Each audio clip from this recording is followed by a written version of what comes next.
dia, meu nome é Ana Clara. Bom dia, meu nome é Letícia. Bom dia, meu nome é Aisha. Bom dia, meu nome é Yasmin. O nosso trabalho é sobre fermentação do vinho. A gente escolheu esse tema porque ele é muito influente com o vinho do sul. Bom, eu vou falar um pouco sobre a história do vinho. Bom, as pessoas acreditam que o vinho surgiu de formas diferentes. Para os cristãos, foi Noé que plantou os primeiros vinhedos e assim transformou a uva no primeiro vinho. Já para os gregos, a bebida é uma dádiva dos deuses. Os primeiros equipamentos que foram encontrados na nova vinícola foram na Armênia, 4000 a.C. Porém, o vinho só começou a realmente aparecer em 1550. O vinho tem uma origem mais adequada assim, da Europa, porém começaram a transferir esses vinhos lá para as Américas e como na época não existiam agrotóxicos nem conservantes, começaram a transportar para as Américas, que quando chegaram lá, os primeiros que foram plantados foram no México e no Peru. Bom, o vinho passou por uma tragédia que foi a filoxera.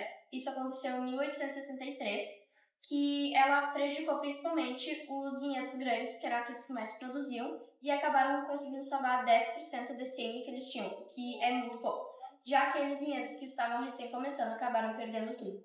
O português Brás Cubas foi quem trouxe o vinho aqui para o Brasil. Ele se tornou o primeiro vinicultor em 1552. Ele iniciou a plantação dele na Serra do Mar, porém as parreiras não pegaram força suficiente para se desenvolver, então teve que transferir eles para Taubaté, que era uma região mais próxima. Eu vou falar sobre 3 uvas de empresas diferentes. Eu vou começar falando sobre alguns dos vinhos brancos, que é a Chardonnay. Ela é conhecida originária da França e ela demora entre 35 dias a 200 dias após seu cultivo para poder ser utilizada. Vou falar sobre uma uva mundialmente conhecida, que é a Cabernet Sauvignon. Ela demora entre 2 semanas em contato com a casca.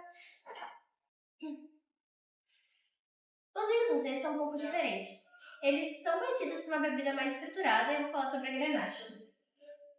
Ela é conhecida por ter uma bebida um pouco mais estruturada e aromatizada. Ou seja, com aroma de pêssego, especiarias de amêndoas e frutas vermelhas. Ele demora entre 5 a 7 dias para vinhos mais frescos e mais jovens e de 15 a 20 dias em ricos em tininos, que são uma proteção da própria uva contra pragas e insetos. Bom, vou falar sobre o vinho na economia. O vinho desempenha um papel importante na economia de muitos países, tanto em termos de produção quanto de consumo.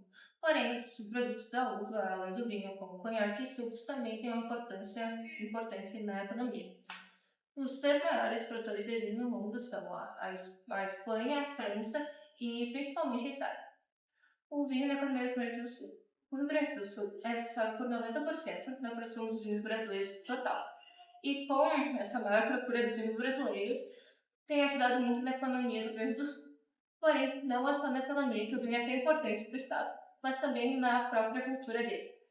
A rota do vinho, que acontece principalmente na Serra Gaúcha, como cidades como Garibaldi, Caxias do Sul e também Pedro Gonçalves, são conhecidas pelas suas vinícolas e festivais envolvendo vinho. E esses que atraem turistas do Brasil e também do exterior. Vinícolas famosas como a Casa Fez e também festivais muito famosos como a Fina Vinho, que é a Festa Nacional do Vinho. Agora eu vou falar sobre as 4 fases do vinho e a influência delas no caso de cada uma. A gente começa pela uva. Ela é muito importante, tem que ser muito bem selecionada para não ter nenhum tipo de fungo que estrague o vinho. Depois, ela vira açúcar e é nessa fase que começa o processo de fermentação. A gente fez experiência caseira e nela a gente usou mel, açúcar mascavo e gengibre. Eles causam muitas leveduras boas. Falando em leveduras, aqui a gente tem uma cultura com petrozoários e leveduras. Esses 2 atributos são muito importantes para a construção de um bom vinho. Mas outra questão quando a gente fala de vinho é o avinagrar. Tem que ter muito cuidado com essa fase do vinho, porque se ela for consumida, ela causa muitos problemas à saúde.